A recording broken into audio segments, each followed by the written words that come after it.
신약성경 377쪽에 있는 베드로전서 1장 3절에서 9절 말씀을 교독하시겠습니다. 우리 주 예수 그리스도의 아버지 하나님을 찬송하리로다.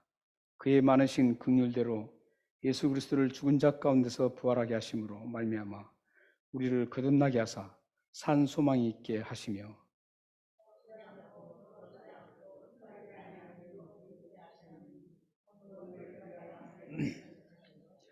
너희는 마세에 나타나기로 예비하신 구원을 얻기 위하여 믿음으로 말미암아 하나님의 능력으로 보호하심을 받았느니라.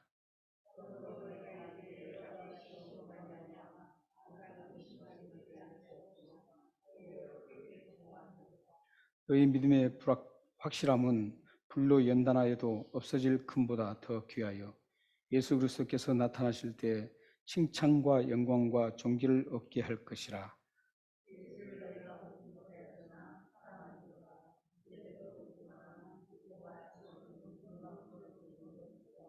함께 읽겠습니다. 믿음의 결국 곧 영혼의 구원을 받음이라. 아멘. 광고 시간에도 말씀드렸듯이 여기 찬송을 보면은 옛날 찬송을 다 기억했는데 찬송 보면 가사가 살짝 바꾸어서 자꾸 옛날 가사를 안 보고 부르면 그 옛날 가사를 부르게 됩니다.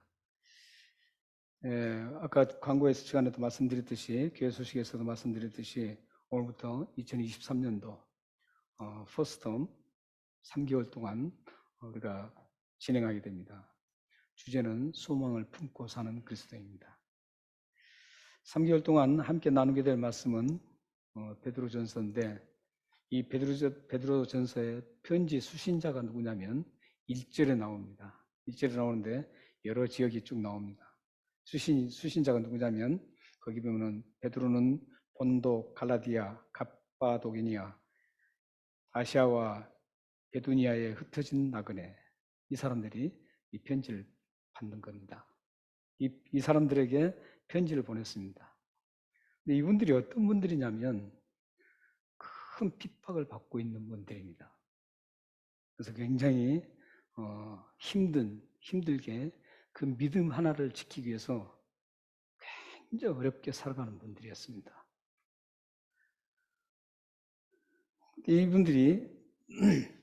이분들에게 이 편지를 이제 베드로가 쓴 겁니다.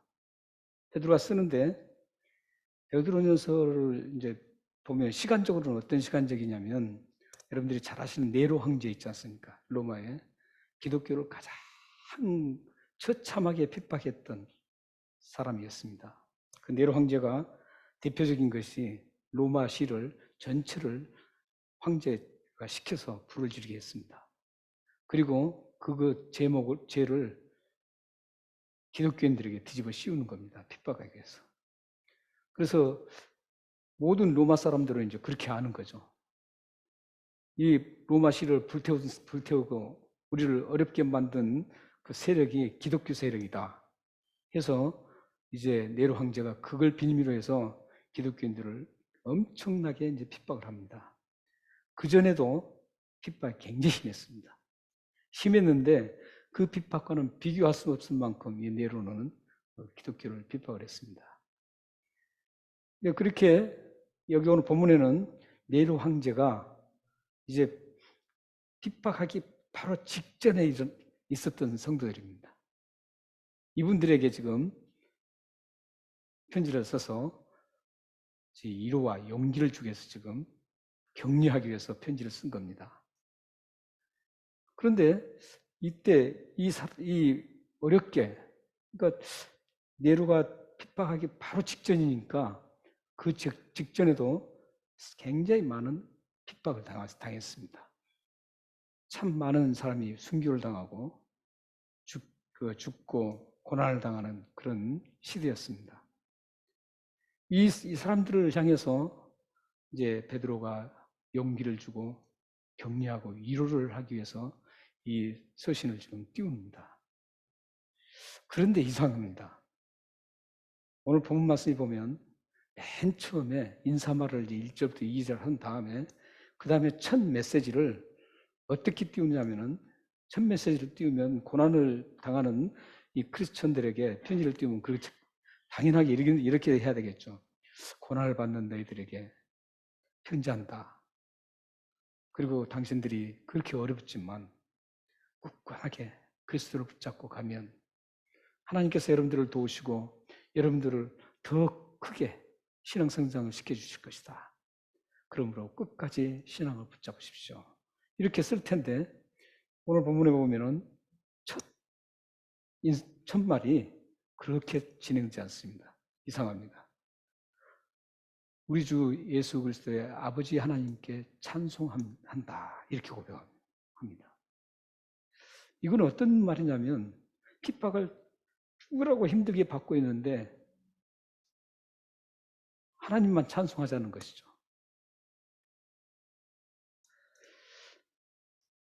위로나 격려를 하는 게 아니라 오히려 어떻게 보면 참 심술궂다라는 어떤 그런 표현을 쓸 수 있을 만큼 못됐다라는 그런 표현을 쓸 만큼 격려가 아니고 자기가 또 당신들도 하나님을 찬양하자 이런 의도로 자기가 이제 나는 하나님을 찬양합니다 이렇게 하는 겁니다. 베드로의 이 자기가 찬양한다는 그 고백은 사실 적절해 보이지 않습니다. 한번 생각해 보십시오. 어떤 사람이 힘든 일을 당했습니다. 당해서 지금 상할 대로 상하고 지치고 슬프고 가슴이 아파서 지금 견딜 수 없는 상태에 있는데 그 사람에게 가서 하나님을 찬양합니다. 이러면 어떻게 되겠습니까? 기분이 어떻겠습니까? 불난 집에 부채질하는 격입니다. 우리 그리스도인들이 사실 이렇게 하는 경우가 들어 있습니다. 굉장히 슬퍼하는데 하나님께서 이렇게 만들었다. 막 이렇게 합니다. 위로를 해줘도 그 위로가 지금 마음에 와닿아서 자기가 당하는 그 고통이 가시지 않을 텐데 인간이 위로를 하기 때문에.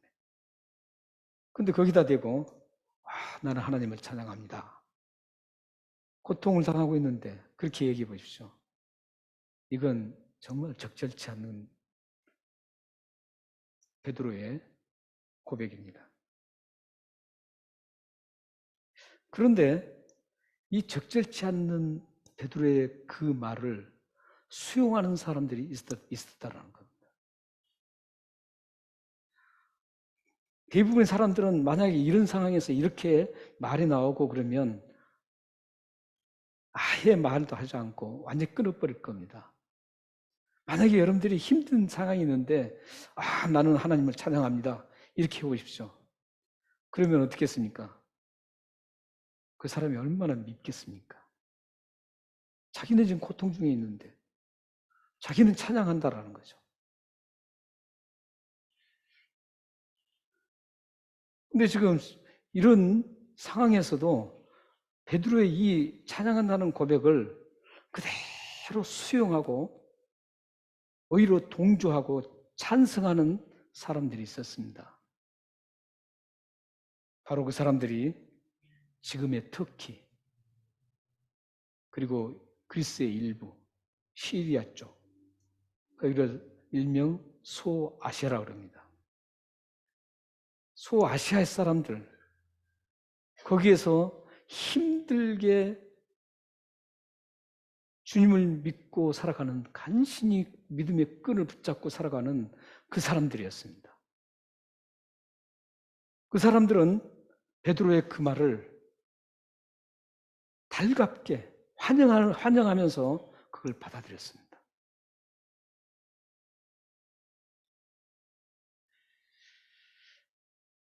당시에 얼마나 힘들었는지 이 사람들이 그 지역에 있었던 사람들이 얼마나 힘들었는지 그 중에 오늘 본문에 보면 갑바도기냐가 나옵니다.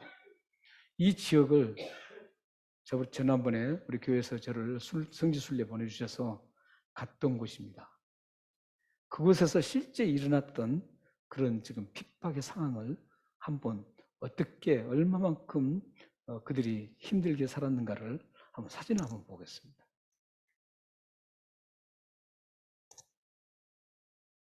네, 저희 많이 보셨죠? 세계에서 굉장히 유명한 곳입니다. 열기구 타는 곳은 세계에서 가장 인기 있고 가장 일입니다. 저희가 가장 많은 열기구가 뜨는 곳이죠. 터키에 있는 갑바도기니아입니다. 오늘 본문의 1절에도 지금 나옵니다. 저렇게 굉장히 아름답습니다. 하늘에 올라가서 거기를 보면 얼마나 신비한지 모릅니다.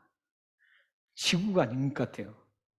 왜냐하면 그 괴석, 그 바위들이 각양각층의 모양으로 생각할 수 없는 그런 모양들이 끝없이 펼쳐집니다. 열기구를 타고 한번 올라갔습니다. 저도 올라가서 봤는데 너무너무 이건 뭐 이 지구가 아니고 외계 행성이 온 것 같았습니다. 그런 곳이었어요. 너무너무 아름답고 신비스러운 곳입니다. 그런데 다음 것을 보시면 그 바위 중에 하나를 제가 찍어왔습니다. 저기 보면 구멍이 있죠. 저 구멍이 뭔 줄 아세요? 모든 바위에 저 구멍들이 다 나 있습니다. 온 그 끝없이 펼쳐지는 곳에 아직도 발견된 게 3분의 1밖에 안 됩니다. 근데 저기 평범하게 바위가 이렇게 구멍이 있는 것 같지만 저 사람들이 다 판 겁니다. 파서 저기에 사는 게 아니라 그 지하로 내려갑니다. 지하로 내려가서 모든 곳에 연결이 다 되어 있습니다. 연결이 되어 있는데 거기 혼자 가면 미로로 되어 있기 때문에 찾아 나오지 못합니다. 가이드가 함께 가야만 찾아 나올 수가 있습니다. 근데 그 범위가 어마어마합니다. 상상할 수 없습니다. 근데 저걸 누가 팠느냐면 핍박받은 그리스도인들이 팠습니다. 핍박을 피해서 저리 도망갔습니다. 저 안으로 들어가서 찾아도 찾을 수 없을 만큼 계속 파들어갔습니다. 파들어가서 모든 것이 다 그 에리어가 통과하게 되어 있었습니다.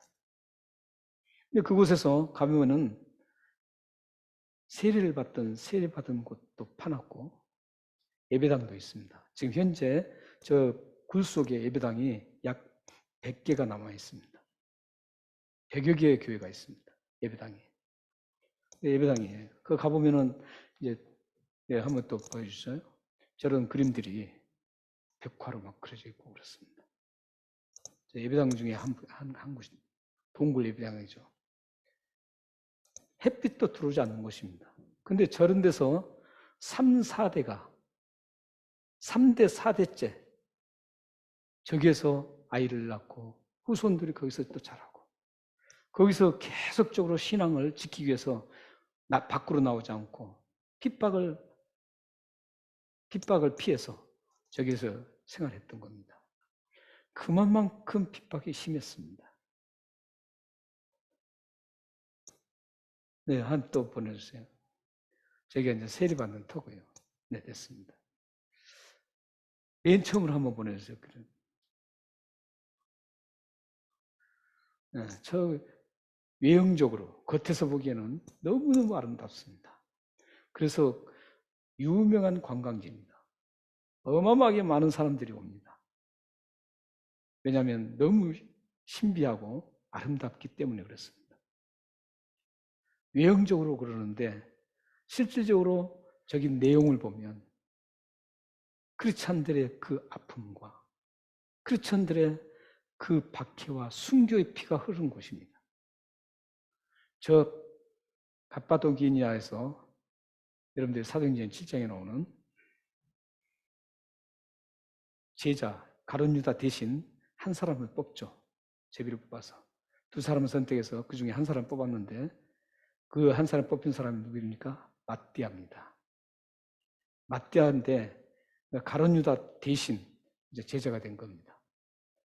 근데 그 가룟 유다가 저 갑바도기냐에서 돌에 맞아서 이제 그 순교 직전에 있는데 거기서 목을 잘려서 참수를 당했습니다. 그만큼 순교의 피가 철철 흐르는 곳이 바로 저 갑바도기냐입니다. 그러니까 일반인들은 가서 와 탄성을 치지만 저는 가서 굉장히 슬픔을 느꼈어요. 탄성도 나오고 슬픔도 막 나요. 왜냐하면 수많은 그리스도인들이 저기서 고통을 받고 죽어갔기 때문에 얼마나 참 슬픈지 모릅니다. 지금 베드로가 저기에서 고통받은 핍박받은 그 사람들에게 성도들에게 크리스천들에게 지금 편지한 게 베드로전서입니다. 이때 당시에는 이제 저기 파고 들어갔을 때는 이때보다 약간 후대입니다. 그러나 그 전에도 굉장히 핍박이 있어서 일부는 저기서 파고 들어가서 피신을 하고 거기서 핍박을 당했습니다. 이렇게 핍박을 받은 사람에게 베드로가 위로의 말보다는 찬송한다라는 그런 말에 이들은 적극적으로 함께 감사하면서 찬송하는 동참을 하고 있습니다. 베드로의 말에 거부하는 것이 없이 거부하지 않고 그것을 달갑게 기쁘게 그걸 받아들이고 했습니다. 그렇게 자기들이 핍박을 받는데 나는 찬송한다 이런 말을 들었어도 그들은 함께 하나님을 찬송하며 감사했던 사람들입니다. 그렇다면 이 사람들이 베드로의 말을 수용할 수 있었던 그 능력이 어디서 났을까요? 오늘 3절 말씀해 보시면 한번 3절을 한번 같이 읽겠습니다. 자, 시작. 우리 주 예수 그리스도의 아버지 하나님을 찬송하리로다. 그 많으신 긍휼대로 예수 그리스도를 죽은 자 가운데서 부활하게 하심으로 말미암아 우리를 거듭나게 하사 산 소망이 있게 하시며 산 소망 때문이었습니다. 이들이 베드로의 말에 그 상처를 받지 않고 오히려 감사하면서 함께 동의하면서 하나님을 찬송하고 그 말에 감사할 수 있었던 것은 뭐냐면 소망이 있었기 때문에. 근데 어떤 소망이라 그럽니까? 산 소망, living hope입니다. 살아있는 소망이라는 겁니다. 이 살아있는 소망 때문에 그들은 모든 것들을 다 수용할 수가 있었습니다. 오해하지 않습니다. 그들이 가진 소망은 산 소망이었습니다. 소망이라고 다 같은 소망이 아닙니다. 죽은 소망도 있습니다. 살아있는 소망이라는 말을 보면 죽은 소망도 있다라는 겁니다. 살아있는 소망을 가진 사람은 그 어떤 말을 들어도 수용을 합니다. 하지만 소망이 없는 사람은 아무 같도 아닌 말에 기분 나빠하고 상처를 받습니다. 여러분 자신이 얼마만큼 내가 산 소망을 가지고 있는가를 평가할 수 있는 기준이 하나 있습니다. 다른 사람이 나에게 충고하고 심지어는 나를 모욕적인 말을 했을 때 그 말을 다 수용할 수 있는 사람이라면 그 사람은 진정한 산 소망을 가진 분들입니다. 그러나 조그만 말에도 바로 반응하면서 맞받아치고 조그만 어떤 충고에도 그것을 받아들이지 못하고 견디지 못하는 사람들은 아직도 산 소망이 있다고 장담할 수가 없습니다. 산 소망이 가득하고 클수록 그 사람은 어떤 것도 다 포용하고 수용할 수 있는 것도 큽니다. 여러분들이 가진 산 소망이 얼마만큼이냐에 따라서 다른 사람과의 관계 속에서 모든 걸 수용할 수 있고 모든 걸 차단할 수가 있습니다. 그러므로 여러분 모두가 이제부터 큰 산소망을 품고 살으셔서 어떤 사람이 나에게 어떤 말을 하고 어떤 모멸감을 줘도 그것을 다 수용하면서 감사할 수 있는 여러분 되시기를 소망합니다. 지금까지 믿음의 사람들은 이렇게 왔습니다. 믿는 사람들은 자기를 죽이고 모욕적이고 해도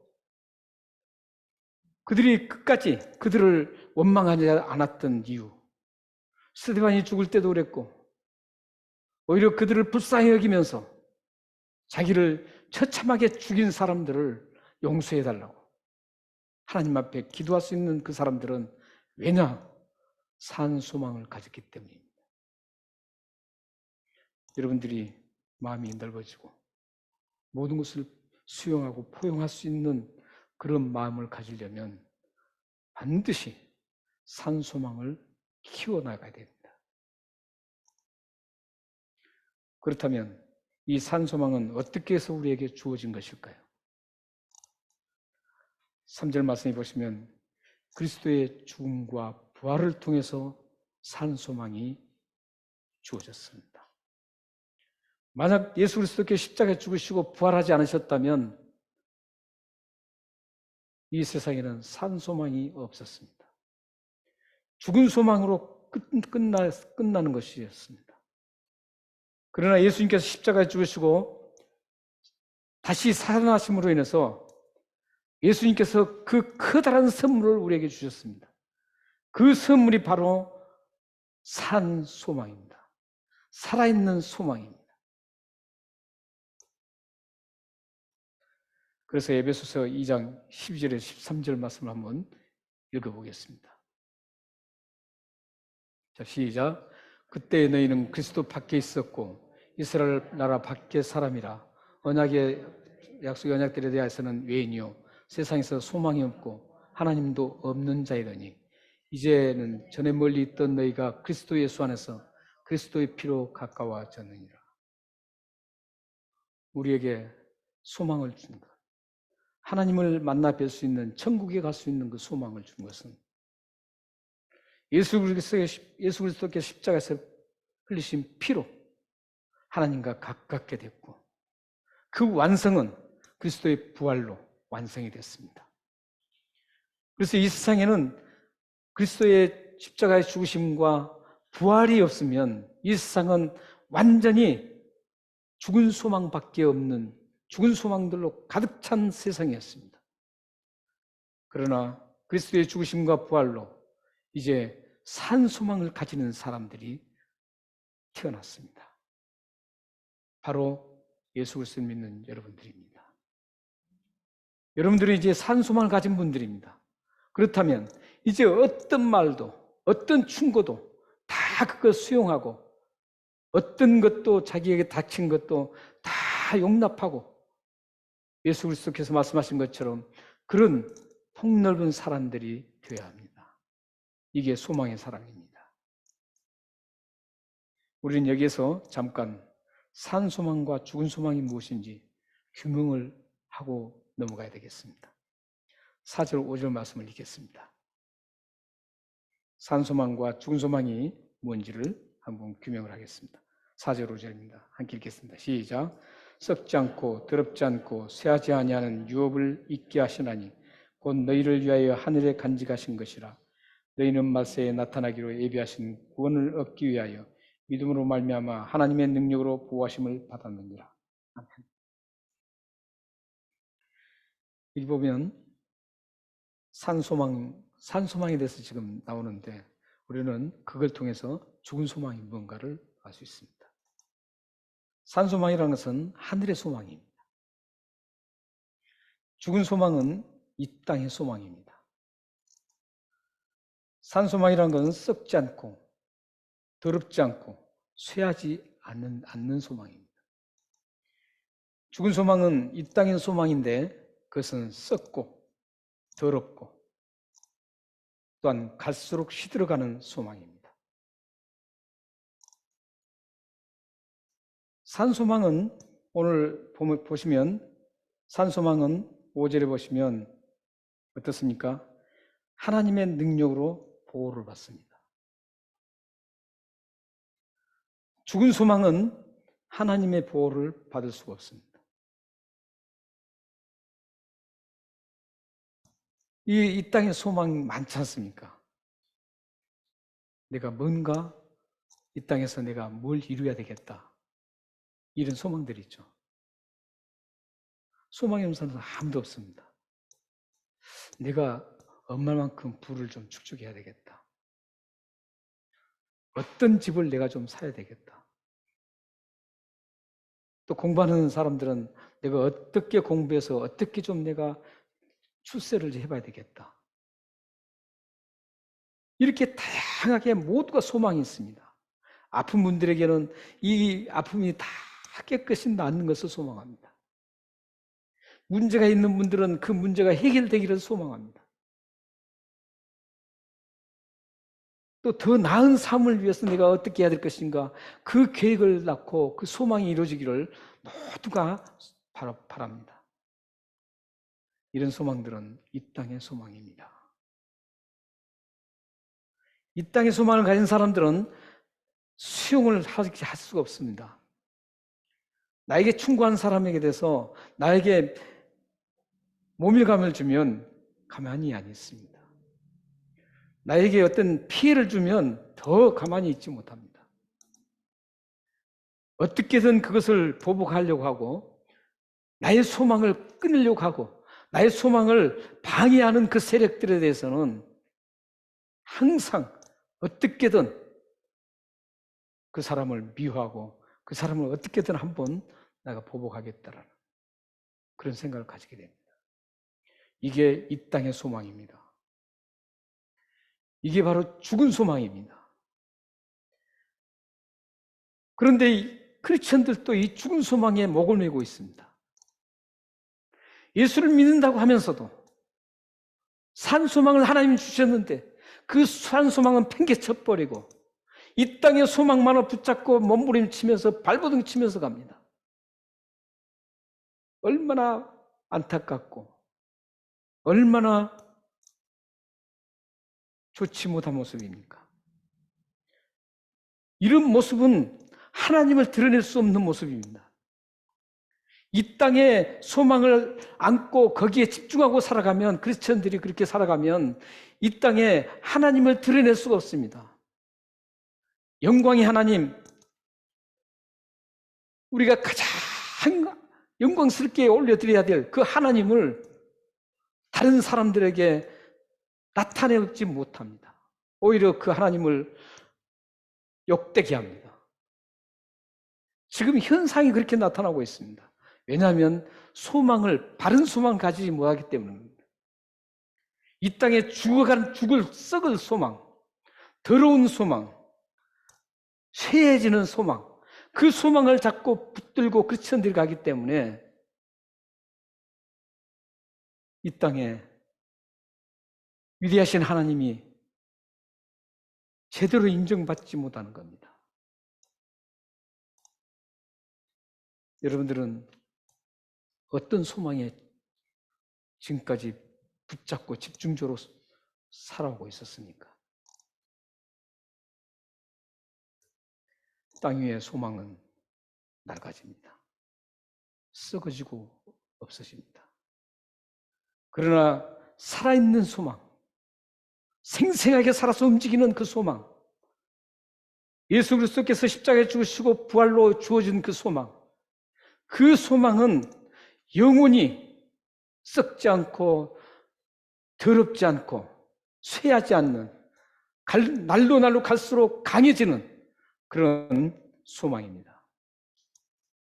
사랑하는 성도 여러분 모두가 하늘의 이 소망을 품고 살고 이 소망을 가지고 살아서 하나님의 능력으로 보호받는 여러분의 축복의 삶이 되기를 소망합니다.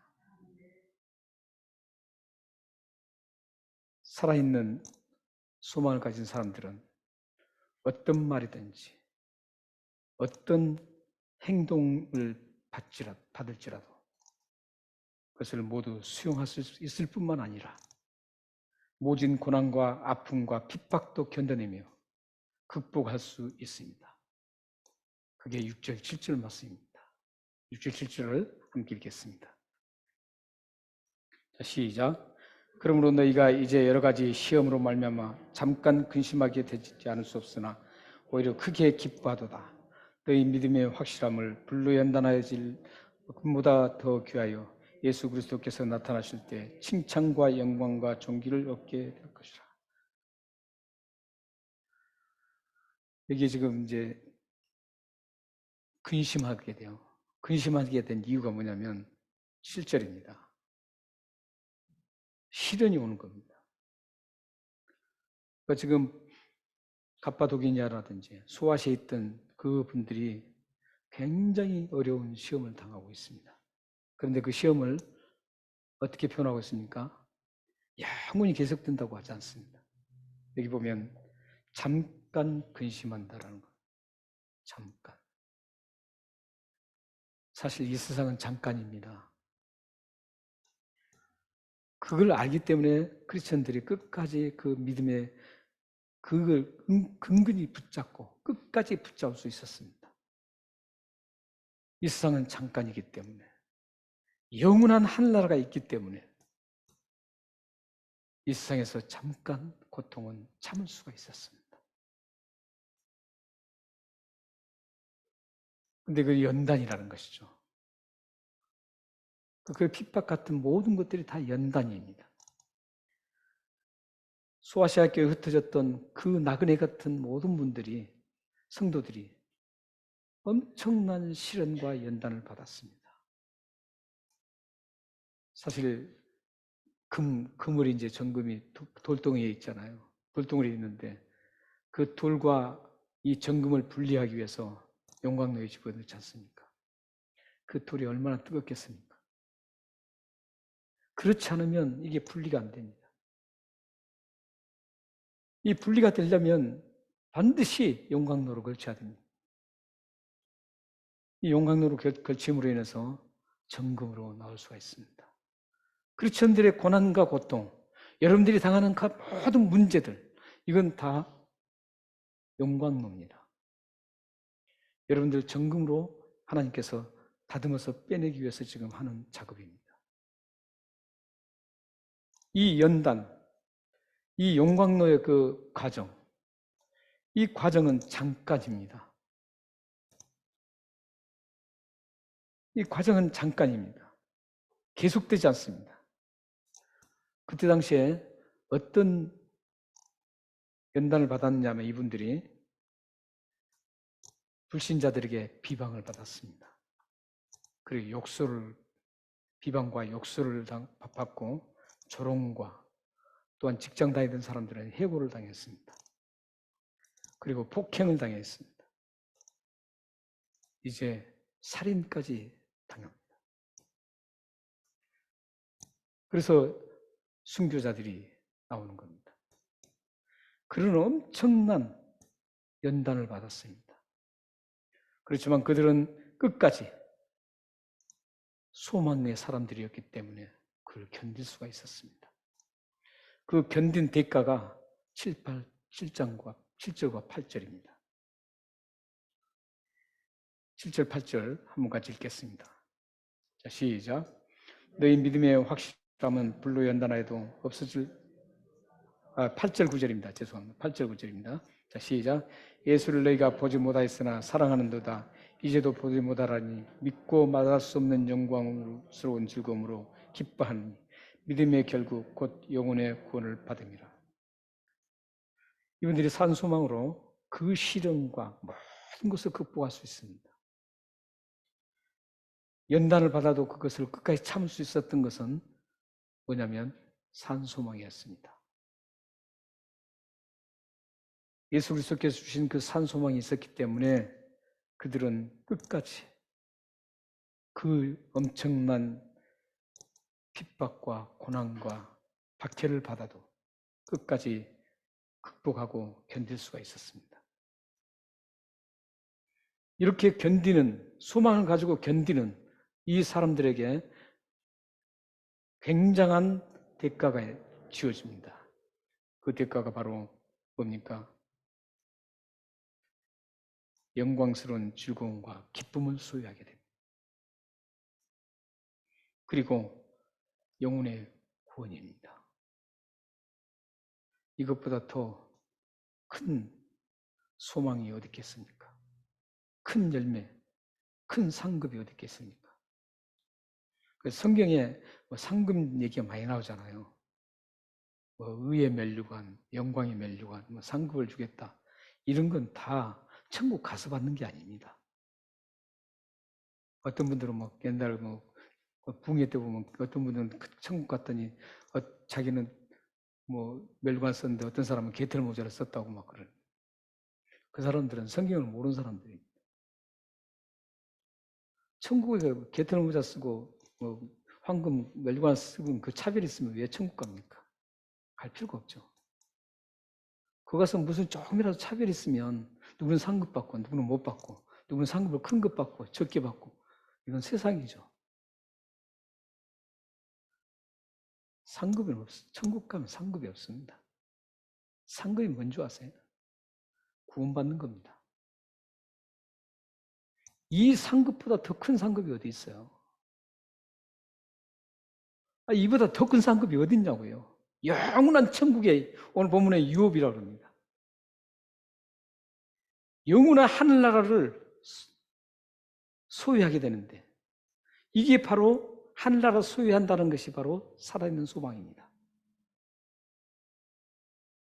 구원받는 게 소망입니다. 이게 우리의 영원한 소망, 하늘나라의 소망은 뭐냐면 우리가 천국에 들어가는 구원받은 자로 천국에 들어가는 것을 하늘의 소망이라고 하고 그게 바로 소망, 복입니다. 이거보다 더 큰 복 없어요. 하늘나라 들어가고 영원히 사는 영원한 하나님과 함께 눈물도 없고 근심도 없고 아픔도 없는 그곳에서 영원토록 하나님과 함께 믿음의 우리 사람들과 함께 예수 그리스도와 함께 찬송하며 전혀 근심 걱정 없이 영원토록 사는 그 천국을 소유하는 것보다도 더 큰 복이 어디 있겠어요? 없어요. 그래서 면류관에는 꼭 형용사가 붙어요. 의의 면류관. 이렇게 꼭 앞에가 붙습니다.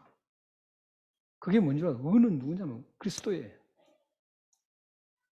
생명의 면류관. 생명은 예수 그리스도예요. 예수 그리스도의 의를 우리가 받는 거예요. 예수 그리스도의 생명을 우리가 받는 겁니다. 이게 면류관이에요. 그래서 우리는 천국 들어가는 게 가장 큰 생명이고 의를 받는 것이기 때문에 그게 우리들의 면류관입니다. 이게 가장 큰 복이에요. 여러분 여기 이 세상에 다 가진다고 복 되겠어요? 다 가지면 뭐 하겠어요? 만약에 이 DY 지역의 모든 집이라든지 부동산을 다 가진다고 해보십시오. 그걸 복 되겠어요? 사는 데는 좀 막 즐겁게 마음껏 엔조이하면서 살 수 있겠죠. 그러나 그건 썩어갑니다. 끝납니다. 100년도 그걸 누리지 못하고 살아갑니다. 끝납니다. 그건 복이 아닙니다. 영원토록 근심 걱정 없이 아픔도 없이 병도 없고 항상 기쁨과 평안과 희락만 있는 찬송을 하는 곳, 그 천국을 소유하는 것보다도 더 큰 복은 아무것도 없어요. 그래서 시편 146편 1절 6절은 이렇게 얘기합니다. 한번 읽겠습니다. 시작. 할렐루야 내 영혼아 여호와를 찬양하라. 나의 생전의 여호와를 찬양하며 나의 평생에 내 하나님을 찬송하리로다. 귀인들은 의지하지 말며 도우 힘이 없는 인생도 의지하지 말지니 그의 호흡이 끊어지면 흙으로 돌아가서 그날에 그의 생각이 소멸하리로다. 야곱의 하나님을 자기의 도움으로 삼으며 여호와 자기 하나님에게 자기의 소망을 두는 자는 복이 있도다. 진짜 복은 하나님께 소망을 두는 겁니다. 그 소망이 뭡니까? 영원한 하늘나라를 유업으로 받는 겁니다. 이것 있으면 이 세상에서 어떤 걸 당해도 다 수용하고 포용할 수가 있습니다. 사랑하는 성도 여러분, 전승에 따르면 베드로는 본서를 기록한 후에, 베드로전서를 기록한 후에 약 1년 6개월 후에 로마에서 붙잡혀서 거꾸로 십자가에 못 박혀서 순교를 당합니다. 바로 1년 6개월, 약 1년 6개월 후라고 합니다. 베드로가 이렇게 십자가에서 거꾸로 못 박혀서 죽으면서도 기쁘게 죽었다라는 것. 그 이유가 무엇이겠어요? 그는 영원한 복을 받았다는 그 소망 때문이었습니다. 베드로를 끝까지 하나님의 그 모진 고난과 핍박이 와도 끝까지 하나님 나라를 위해서 일했던 이유는